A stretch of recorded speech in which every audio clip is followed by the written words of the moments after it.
तहूर राणाला फाशीची शिक्षा झाली पाहिजे, एकनाथ ओंबळे यांनी ही मागणी केली आहे। एकनाथ ओंबळे हे 26/11च्या हल्ल्यातील शहीद तुकाराम ओंबळे यांचे बंधू आहेत।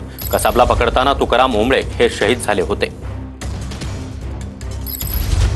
आता काय सांगाल, ज्या पद्धतीने त्या काळात तुम्हाला तुमच्या भावाला गमवावं लागलेलं होतं, परंतु आता या सगळ्या कट 26/11चा जो रचला, ज्याचा मास्टर माइंड जो पडद्यामागे होता, त्याला आता भारतात आणलं जातंय, काय भाव?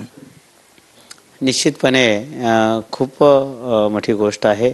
त्या हल्ल्यामध्ये अनेक निरपराध लोक आपले मारले गेले, अनेक जवान, अनेक पोलीस बांधव त्या हल्ल्यामध्ये मारले गेले आणि अशोक चक्र सन्मानित शहीद तुकाराम ओंबळे साहेब यांनी, आमच्या बंधूंनी आपल्या जीवाची पर्वा न करता, म्हणजे जवळजवळ AK-56 घेऊन हल्ल्याच्या तयारीत असलेला कसाब आणि 20-22 बुलेट जवळजवळ दादांच्या शरीरात घुसल्या, तरीसुद्धा आपल्या जीवाची पर्वा न करता दादांनी त्याला जिवंत पकडण्याचं काम केलं।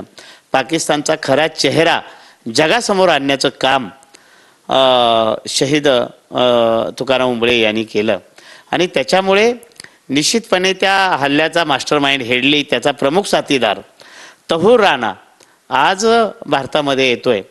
तर न्यायालयीन प्रक्रिया ज्या काय असतील त्या लवकरात लवकर पूर्ण करून त्याला अगदी दर्दनाक, म्हणजे भयानक अशी फाशीची शिक्षा झाली पाहिजे, ही मागणी आहे। कॅमेरामन गणेश सोबत विनायक डावरुंग, ट्विन मराठी, मुंबई।